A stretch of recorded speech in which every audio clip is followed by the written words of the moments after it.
Silence బాబు పక్కన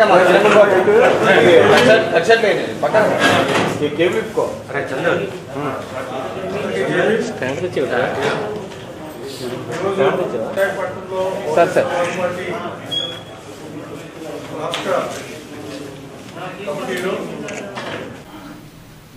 ఈ రాష్ట్రంలో ఉన్నటువంటి మాది రాజ్యాధికారం, బహుజనులకు రాజ్యాధికారమే మేనిఫెస్టో.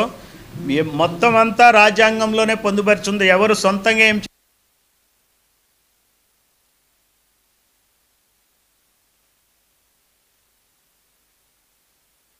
రాష్ట్రంలో బహుజన్ సమాజ్ పార్టీ రాష్ట్ర కోఆర్డినేటర్గా నేను నియమితులైనందుకు, నన్ను నియమించినందుకు బెహన్జీ కుమారి మాయావతి గారికి నా ధన్యవాదాలు తెలియజేస్తున్నాను. నాతో పాటు పనిచేస్తున్నటువంటి రాష్ట్ర అధ్యక్షులు పరంజ్యోతి గారు తదితర మిత్రులందరికీ శుభాభివందనాలు. ఈరోజు ఇక్కడికి నాకు ఉత్తరాంధ్ర రావటం చాలా ఆనందం కలిగింది. ఎందుకంటే గతంలో నేను ఇక్కడ 2 జిల్లాల్లోనూ పనిచేసిన, ఇటు విశాఖపట్నం అటు శ్రీకాకుళం. ఈ జిల్లాలన్నీ కూడా వాతావరణం ఎట్లా ఉంటుందంటే ఇవన్నీ బహుజనుల జిల్లాలు. ఇవి రాష్ట్రాన్ని ఏలేటువంటి కులాలు ఏవైతే 2 ఉన్నాయో ఆ 2 కులాలకి సంబంధం లేని జిల్లాలు ఈ బహుజన్ జిల్లాలు. అయితే ఈ బహుజన్ జిల్లాలు బహుజనుల చేతిలో ఉన్నాయా, ఎవరి చేతిలో ఉన్నాయో మనం ఈ రోజున ఆలోచించాలి. ఈ రోజునున్న పరిస్థితులు ఎట్లా ఉన్నాయంటే రాష్ట్రంలో 2 కమ్యూనిటీస్ మధ్య, 2 కులాల మధ్య, 2 పార్టీల మధ్య విపరీతమైన సంఘర్షణ వాతావరణం కొనసాగుతుంది.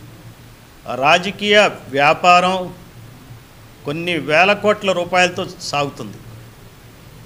ఆంధ్రప్రదేశ్ రాజకీయాలు చాలా పనికిమాలిన రాజకీయాలుగా తయారైనాయి. కొన్ని రాష్ట్రాలతో మనం కంపేర్ చేసుకుంటే మన రాష్ట్రంలో రాజకీయం అనేది చేయాలంటే కోట్ల రూపాయలు కావాలి. ఇక్కడ కోట్లు ఇచ్చి ఓట్లు కొనుక్కుని రాజకీయాలు చేస్తున్నారు. ఇక్కడ ధనవంతులే రాజకీయాల్లో ఉండగలరు, ధనవంతులైన కులాలే ఉండగలవు. ఇక్కడ ఈ రాష్ట్రంలో జరుగుతున్న అరాచకమైన పరిస్థితి ఏంటంటే, అప్రజాస్వామికమైన పరిస్థితి ఏంటంటే, ఇక్కడ ఉన్నది democracy is for the cast, by the cast, of the cast. ఇది కులం కోసం ప్రజాస్వామ్యం, కులం చేత ప్రజాస్వామ్యం, కులాల యొక్క ప్రజాస్వామ్యం. అంటే ఇది ప్రజాస్వామ్యమా కులస్వామ్యమా మనం ఆలోచించాలి.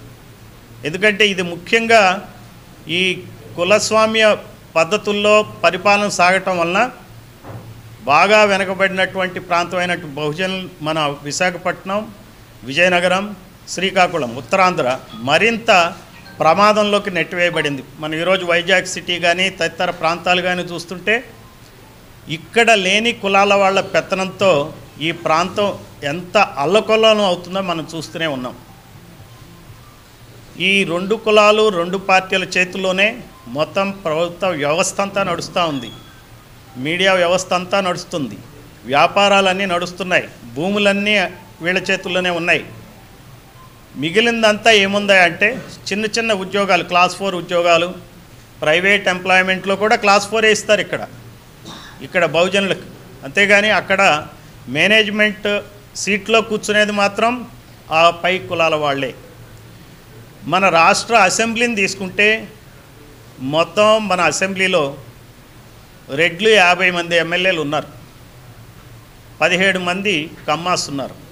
అంటే 67 మంది ఎమ్మెల్యేలు, 175 ఎమ్మెల్యేల్లో 67 మంది 2 కులాలకు చెందిన వాళ్ళే. వాళ్ళ జనాభా శాతం 10-11% కన్నా మించి ఉండదు. వారి జనాభా మా యాదవ్ సోదరులు ఉన్నారు, గౌడ్ సోదరులు ఉన్నారు, వాళ్ళకన్నా మించి లేదు.